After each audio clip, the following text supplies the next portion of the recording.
Let me guess. You've got 47 browser tabs open right now, 3 different note-taking apps, and a 5-year plan that you've revised every month for the past 5 years. Sound familiar? Here's the thing nobody talks about. Being smart might actually be the reason you're not successful. I know that sounds insane. You've been told your whole life that intelligence is your greatest asset. Gifted programs, advanced classes, everyone's saying you had so much potential. Teachers pulled you aside to tell you how special you were. Tests came easy. Learning was effortless. You were going places. But here you are watching people you know who aren't as smart as you achieve the success that should have been yours. They're running businesses while you're still researching the perfect business model. They're closing deals while you're still crafting the perfect email. They're living your dream while you're still planning how to start. Your intelligence has become a prison, and the worst part? You built it yourself, bar by bar, thought by thought. Every brilliant analysis that prevented action, every perfect plan that never saw daylight, every clever excuse that kept you safe. But here's the shift that breaks the cycle. Your IQ isn't the problem. It's how you're using it. And once you understand why smart people fail, you can finally start winning. Chapter 1. The Overthinking Trap. You know what's hilarious? You can solve complex problems in your head, but you've been thinking about starting that project for 3 years. 3 years. In that time, someone else built it, sold it, and retired. Welcome to the overthinking trap, where smart people go to watch their dreams die one analysis at a time. Here's what happens. Your brain sees a simple task, let's say starting a blog. Normal people just start writing. They pick a platform in 5 minutes, choose a name in 10, publish their first post by lunch.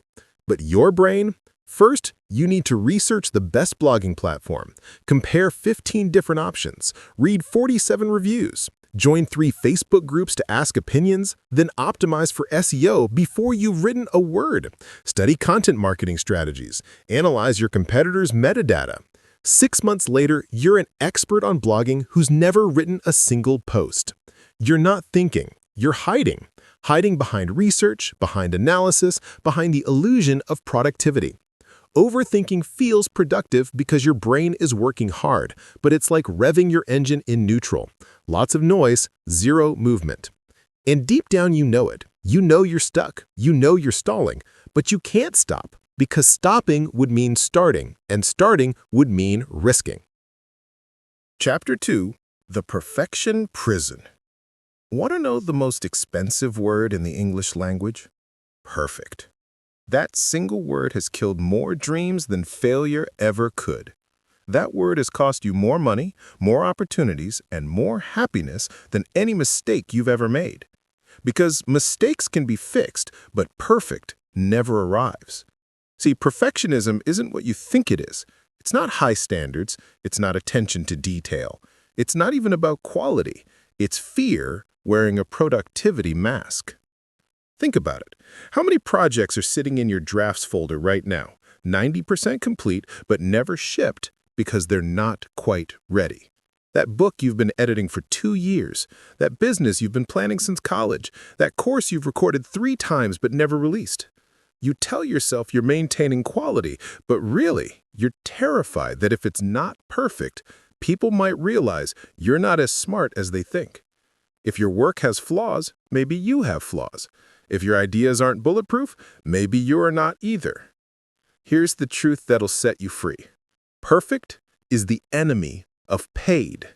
Done beats perfect every single time. While you're polishing, someone else is profiting. While you're perfecting, they're progressing. Because perfect is a prison you'll never escape from.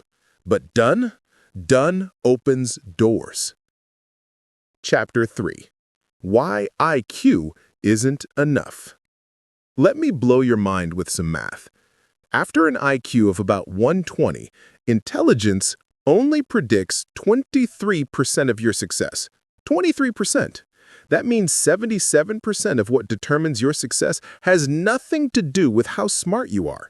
Nothing to do with your test scores, your degrees, your ability to solve puzzles. Let that sink in. You know what predicts 58% of success? Emotional intelligence. EQ beats IQ by more than double. The ability to read a room, to connect with people, to manage your emotions, to inspire others. These soft skills you've been ignoring, they're actually the hard currency of success.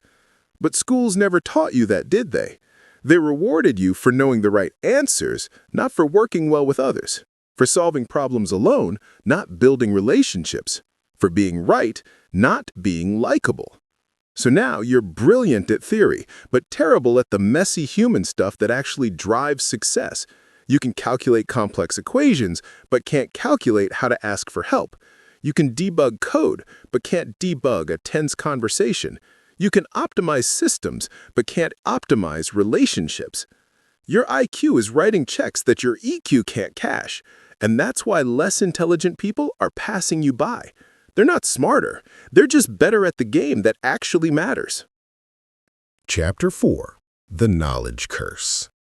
You want to know something crazy? The more you know, the harder it becomes to actually do anything. It's like being a chef who knows so many recipes that you starve because you can't decide what to cook. It's called the knowledge curse, and you're drowning in it. See, when you know less, decisions are simple. Start a business? Just start selling something. Need customers? Tell people what you're selling. It's almost embarrassingly straightforward. But when you're smart, you see every possible outcome, every potential failure, every optimization opportunity, every way it could go wrong. Your intelligence turns simple decisions into doctoral dissertations. You're not making better choices, you're making no choices, because every path you see branches into 1,000 more paths, and each of those splits again, until you're paralyzed by possibility. Remember when you didn't know any better? When you just tried things? When failure wasn't a complex probability calculation, but just something that might happen? That ignorance was actually bliss, because ignorance takes action, while intelligence takes notes. You're not drowning because you can't swim. You're drowning because you're analyzing the water instead of just floating. You know too much about what could go wrong to ever get anything right. The cure? Sometimes you need to forget what you know and remember how to move. Chapter 5. The Execution Equation. Ready for the equation that predicts success? Performance equals talent times effort squared. Write that down. Tattoo it on your brain because it explains why you're losing to people you could outsmart in your sleep. Effort squared. That means effort counts twice as much as talent. Literally, mathematically, provably. Your natural gifts, they're the multiplier, but effort is the exponential factor. But smart people, we've been coasting on talent our whole lives. School was easy. Tests were simple. We got A's without trying. We never had to develop the effort muscle. We never learned how to grind, how to push, how to work. So now we're adults with Ferrari engines and tricycle work ethics. We know everything about success except how to work for it. We can quote every productivity guru, but can't produce for 5 minutes straight. Here's what nobody tells you. Consistent average effort beats sporadic genius every single time. The person who shows up daily, they'll destroy the person who shows up brilliantly once a month. The tortoise beats the hare because the hare is too smart to just keep running. Effort counts twice. Remember that equation. It's worth more than your IQ score, more than your degrees, more than your potential. Because potential without effort equals 0.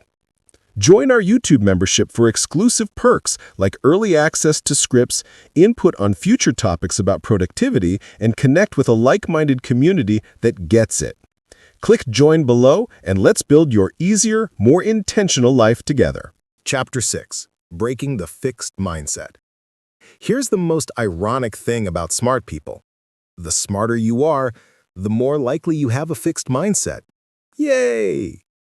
The people who could learn anything are the most afraid to learn. Think about it. You've been the smart one your entire life. It's not just what you do, it's who you are. Your intelligence isn't just a trait, it's your identity, your brand, your sense of self. So what happens when something's hard? You quit. Not because you can't do it, but because struggling would mean you're not as smart as you thought. And that's terrifying. What if people see you struggle? What if you actually fail? What if smart isn't who you are anymore? You'd rather preserve the illusion of unlimited potential than risk discovering your actual limits. So you stay in your comfort zone, where your intelligence is never truly tested, where you can maintain the fantasy that you could do anything if you really tried. But growth requires failure. It requires looking stupid, making mistakes, being a beginner, asking dumb questions, getting things wrong. And that terrifies someone whose identity is built on being smart. Your intelligence is a starting point, not a destination. It's meant to be used, not preserved, stretched, not protected. The moment you stop growing is the moment you stop being truly intelligent. Chapter 7. The Social Intelligence Gap. You know what's funny? In a sad way, you can solve everyone's problems except your own. You give brilliant advice you never follow. Create strategies you never implement, because success isn't a solo sport, and you've been playing alone your whole life. Smart people have this thing. We think networking is beneath us. Small talk feels painful. Why discuss the weather when we could debate philosophy? Why talk about sports when we could solve world hunger? These surface conversations feel like such a waste of our precious brain cells. But here's what you missed. That guy talking about sports, he's building trust. That woman sharing weekend plans, she's creating connection. Those meaningless conversations, they're actually relationship foundations. They're not having inferior conversations. They're building superior relationships. Your network is your net worth, not your IQ score. But you've been so busy being the smartest person in the room that you forgot to connect with anyone in it. You've been so busy being right, you forgot to be liked.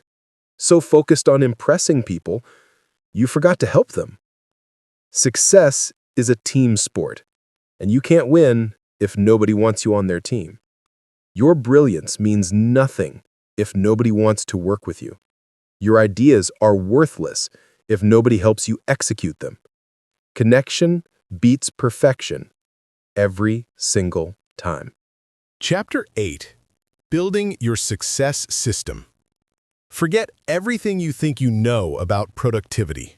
You don't need another app, another framework, another optimization. You've got 17 productivity apps on your phone, and you're less productive than ever. You need a system that works with your overthinking brain, not against it. Here's the secret. Design your environment so success is the default. Make action easier than analysis. Remove every barrier between you and doing, because your brain will find any excuse to think instead of act. Example, you want to write? Don't research writing. Don't buy another course. Don't join another forum. Open a document. Type one sentence. Save it on your desktop. Tomorrow, add one more. That's it. That's the whole system. Stupidly simple, embarrassingly basic, and it works. But your brain will scream, "This is too simple. We need a content calendar, an editorial process, a 10-step framework." That's your intelligence trying to sabotage you again. It wants complexity because complexity feels smart. But complexity kills execution. Systems beat goals. Habits beat motivation. And simple beats complex every single time. Design your life like you debug code. Remove friction, reduce complexity, ship daily. The smartest system is the one you actually use. Chapter 9. The 30-Day Transformation. All right, genius. Time to put that big brain to work on something that actually matters. Your life. Not your potential life, not your someday life. your actual, right now, today life. For the next 30 days, you're going to run an experiment. Not plan one, not research one, run one. Starting today, starting now. Starting before you feel ready. Rule number 1, start before you're ready. If you wait until you feel prepared, you'll be waiting forever. Your brain will always find one more thing to research, one more skill to learn, one more excuse to delay. Start stupid, finish successful. Pick one thing, not 5, not 3, 1, and do it badly every single day. Yes, badly. Give yourself permission to suck, permission to be amateur, permission to be human. Document everything. Not to optimize, not to analyze, just to prove to your overthinking brain that action beats intention, that done beats perfect, that moving beats thinking. In 30 days, you won't be perfect, but you'll be different. You'll be moving, you'll be growing, you'll be doing. Your IQ gave you potential, but only action gives you power. Time to stop thinking and start becoming. The question is, are you smart enough to stop being so smart? And hey, if you like this video, don't forget to subscribe and hit that like button. Let me know your thoughts on what I just shared. This video was made possible thanks to your various forms of support. Simply watching it is a contribution to creating more content.